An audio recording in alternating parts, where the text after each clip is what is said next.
ya es y 12, ¿no?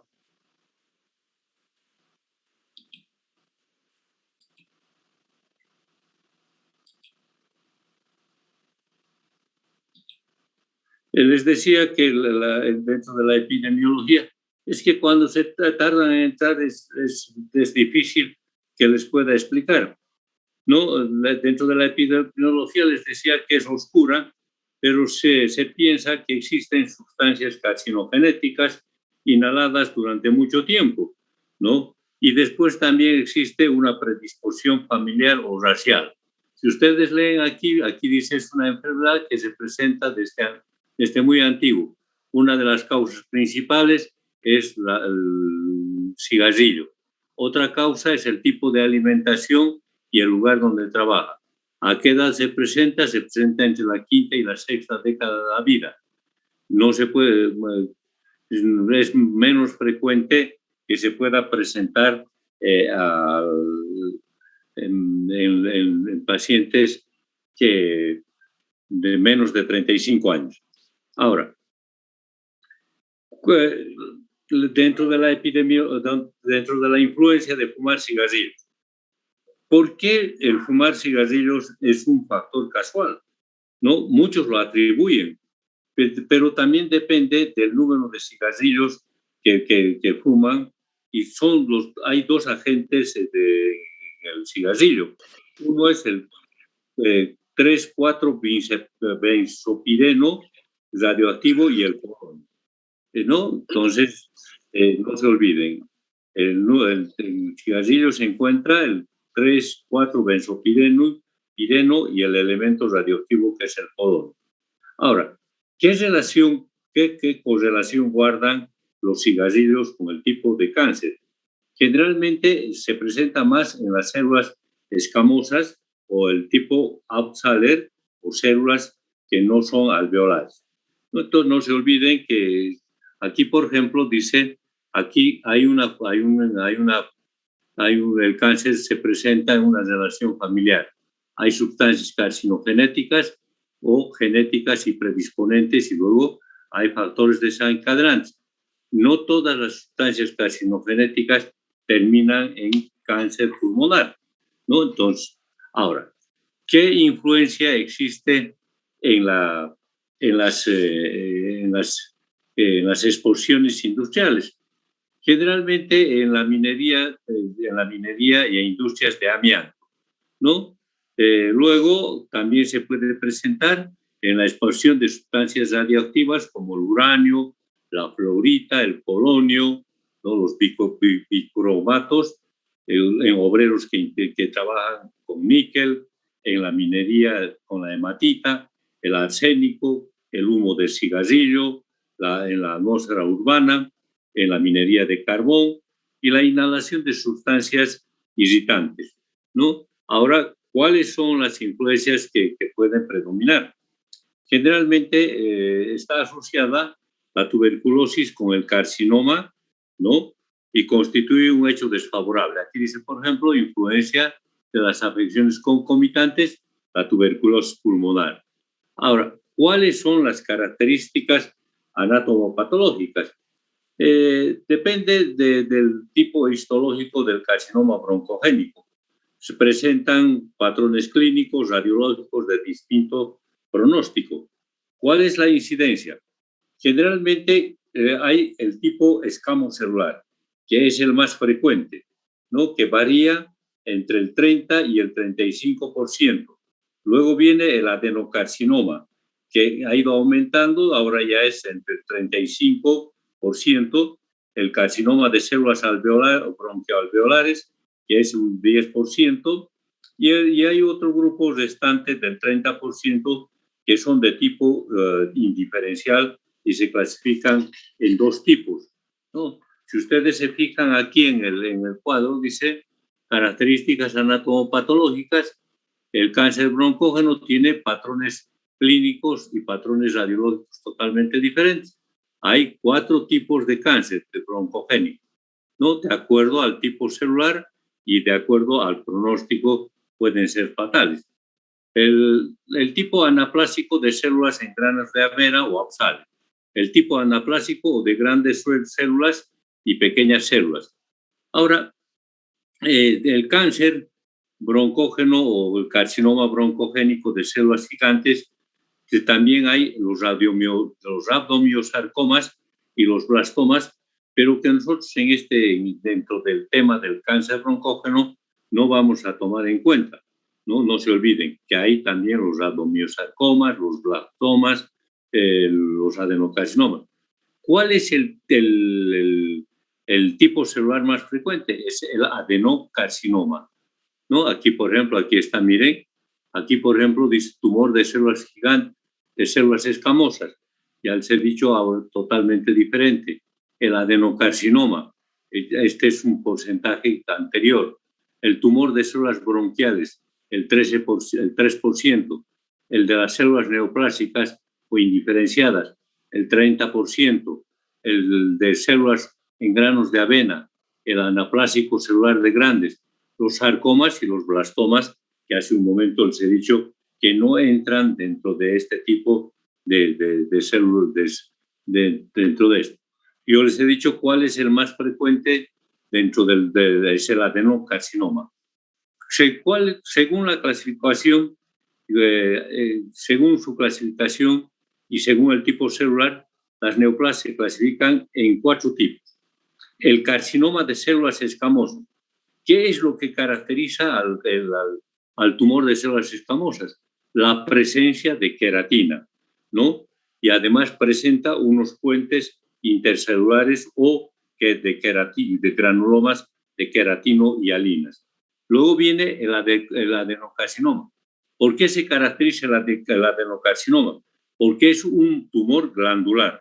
Por lo tanto, como es un tumor glandular, que va a producir moco, ¿no? No se olvide. Luego viene el carcinoma indiferenciado o el carcinoma no diferenciado de grandes células. Este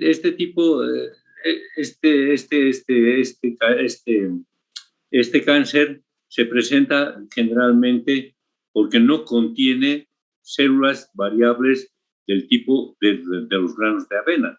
Y luego viene el carcinoma no diferenciado de células grandes o pequeñas, que se llaman Auxeller. Ahora, ¿cuáles son las características que nos pueden hacer la diferenciación, ¿no? Generalmente los tumores tienen forma redondeada con un citoplasma y presentan, son neurosecretores, ¿no? O sea, que producen una sustancia neurosecretora. Aquí, por ejemplo, si ustedes se fijan, aquí dice carcinoma no diferenciado de células pequeñas, presenta células pequeñas. Ahora, según el tipo celular, generalmente depende de la edad del paciente, de la situación anatómica de la neoplasia, del lapso del tiempo desde la última radiografía normal, de la presencia o ausencia de los síntomas, ¿no? Aquí, por ejemplo, si usted, edad del paciente, situación anatómica del proceso, lapso de la última radiografía que se ha presentado, presencia o ausencia de síntomas, síntomas, ¿no? Y luego viene que el tipo celular, ¿no? Ahora, lógicamente, el pronóstico de cáncer en el pulmón es desfavorable en los niños, pero es muy poco frecuente que se presenten en los niños. También se puede presentar en adultos jóvenes y en mujeres. La presencia del carcinoma indiferenciado o del adenocarcinoma. O sea, estos 2 tipos de tumores se presentan. Algunos tipos celulares se localizan en la periferia o en el centro. El pronóstico es malo en el carcinoma indiferenciado, ¿no? De células grandes. Ahora, ¿cuáles son las manifestaciones radiológicas? Depende de la localización del tumor, ¿no? Existe mayor predominio en el pulmón del lado derecho que en el izquierdo. Miren, aquí es más frecuente en el pulmón del lado derecho que en el izquierdo. Es más frecuente en el lóbulo superior derecho en el segmento anterior, no se olviden. Es más frecuente en el lóbulo superior derecho en segmento anterior. Fíjense, aquí está, ¿no? Fíjense, aquí dice más frecuente en el pulmón del lado derecho, más frecuente en el lóbulo superior derecho, más frecuente en el segmento anterior. Ahora, si nosotros hacemos una clasificación, el carcinoma escamocelular, y como de las células de avena, ¿cómo son? Son más centrales. No se olviden, aquí, por ejemplo, no nos está impidiendo la pantalla, son más centrales. El adenocarcinoma es más periférico, ¿no? ¿Y en qué segmentos? ¿En qué segmentos? Del 60 al 80% se presentan en lóbulos segmentales, ¿no? Y del 20 al 40% se presentan en los bronquios lobares, ¿no? No se olviden que las neoplasias generalmente se presentan en un 60 al 80% en los bronquios segmentarios y el 20 al 40% en los bronquios principales. Es raro el adenocarcinoma, ¿no? Es raro el adenocarcinoma bronquiógeno, o sea, como origen en la tráquea. Lógicamente se han hecho estudios y se han visto que alguna vez se habla del 1,0% en que se presentan en la tráquea, ¿no? Luego tenemos en el vértice superior de los lóbulos, en el seno vértebro-pulmonar, son los tumores de Pancoas, no se olviden, hay los tumores de Pancoas, ¿no? Entonces, aquí, por ejemplo, si ustedes se dan cuenta, miren, el adenocarcinoma periférico, se presenta en los lóbulos segmentales en un 80%, en un 20 a 40% en los bronquios principales y lobares. Y también en la tráquea, fíjese, hay el 0,1% o el 0,9%, no llega al 1% que se presenta en la tráquea. ¿Dónde se presenta con mayor frecuencia? En la vía donde se colapsa el parénquima pulmonar de ese lado. Este tumor es más frecuente en el segmento intermedio y colapsará ese segmento. Ahora, si se presenta en un bronquio segmentario, la atelectasia será de ese segmento. No se olviden, dentro de los patrones radiográficos estamos hablando. Ahora, ¿cuáles son los signos? Aquí dice, por ejemplo, el tumor de Pancoas es un tumor costovertebral que se presenta en el pulmón del lado derecho.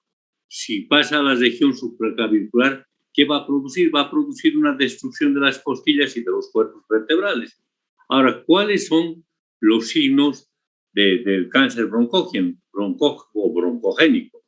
La obstrucción de la vía respiratoria. Si se obstruye la vía respiratoria, ¿qué va a producir? Una atelectasia que puede ser lobar o segmentaria o raramente todo el parénquima pulmonar. Ahora, lógicamente, también se pueden producir bronquiectasias, ¿no? No existe broncograma aéreo. Igual, ¿por qué? Porque se ha producido la atelectasia, no va a haber broncograma aéreo.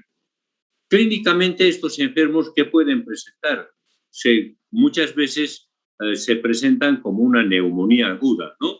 Y muchas veces se creen que es una neumonía y no le hacen sacar una radiografía, entonces tratan la neumonía y la neumonía puede ser periférica y el tumor puede estar en la parte central, ¿no? Entonces no se olviden que hay que tener mucho cuidado, ¿no? Ahora, lógicamente,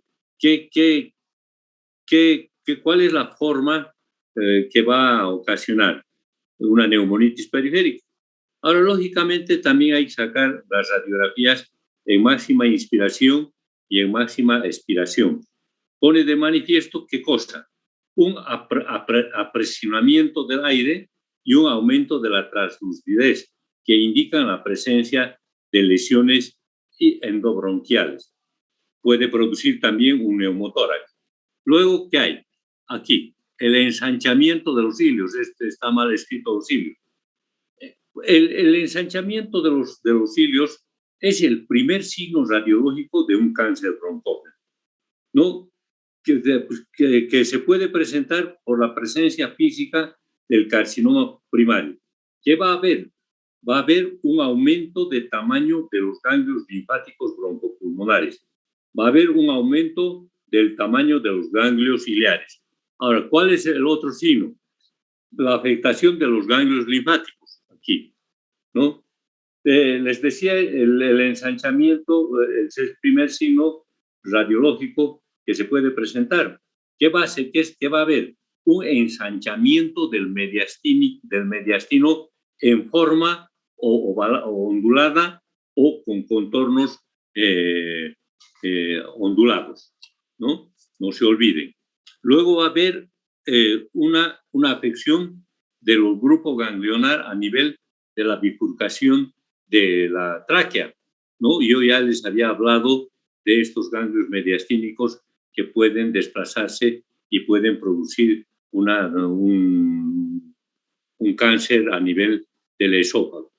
Luego va a haber una invasión del nervio frénico del laringio recurrente, ¿no? Que puede ocasionar una parálisis diafragmática o una ronquera. Va a haber invasión a los grandes vasos como el síndrome de la vena cava, ¿no? Ahora vamos a hablar de la cavitación, ¿no? ¿En qué consiste la cavitación?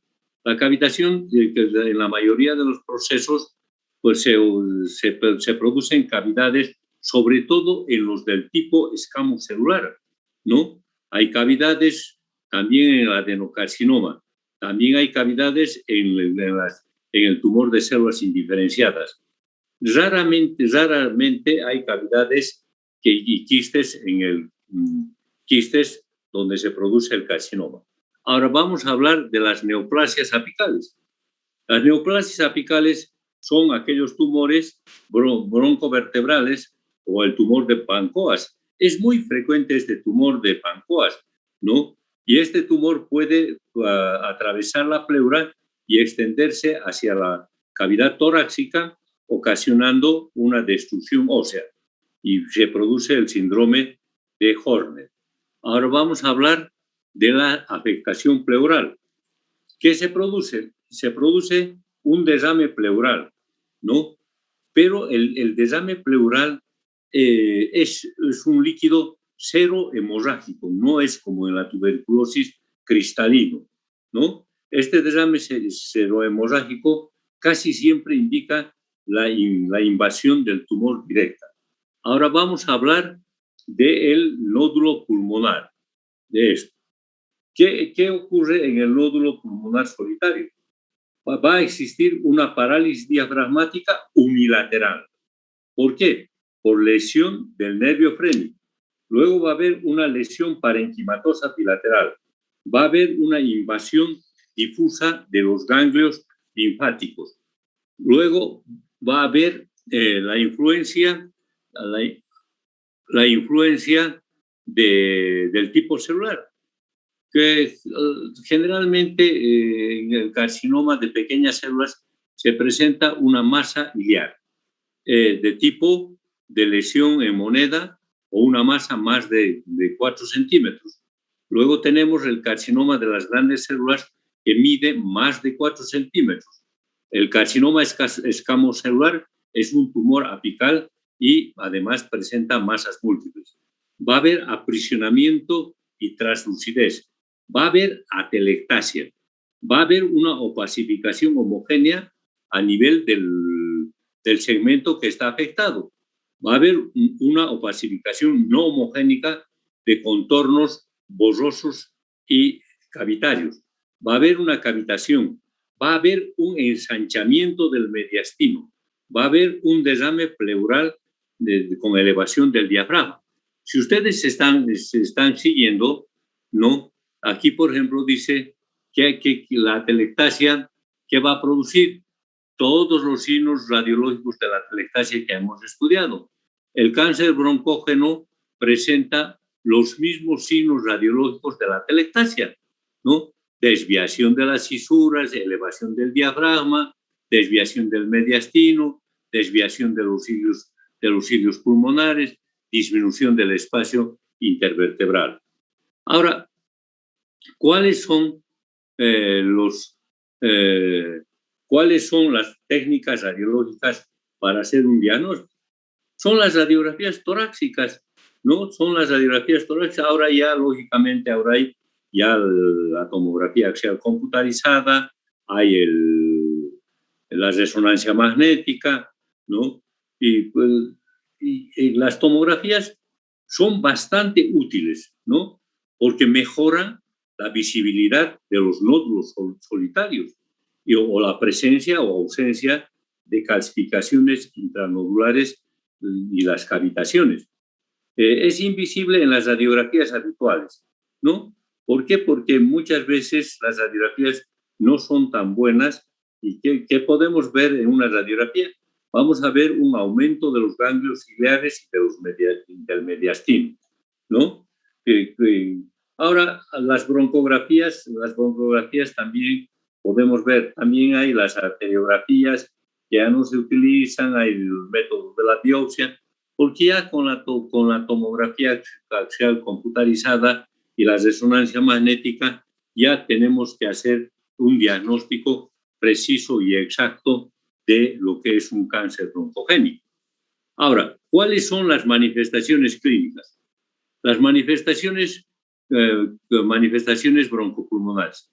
El carcinoma broncógeno se observa, ya les he dicho, ¿a qué edad? Entre los 55 y los 60 años. Hay un 1% que se puede presentar en menos de los 40 años. ¿Cuáles son los síntomas o los síntomas clínicos?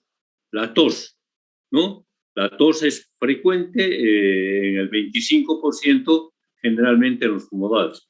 Luego va a haber hemóptisis, ¿no? De un 50%. A la auscultación va a haber sibilancias por la obstrucción parcial completa de un bronquio. Va a haber disnea de esfuerzo. Va a haber dolor. ¿Por qué duele? Porque se propaga hacia la pleura. La neoplasia puede ser periférica y puede presentar síntomas locales.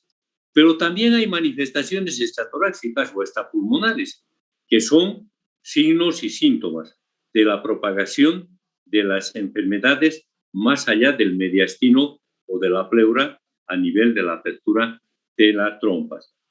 ¿Qué ocasionan? A nivel de la pleura ocasionan dolor al respirar, ocasionan signos de desame pleural o roces pleurales.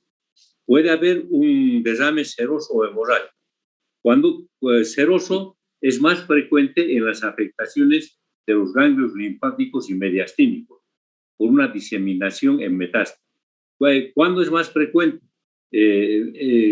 Cuando la invasión es directa a la pleura y se puede producir células malignas.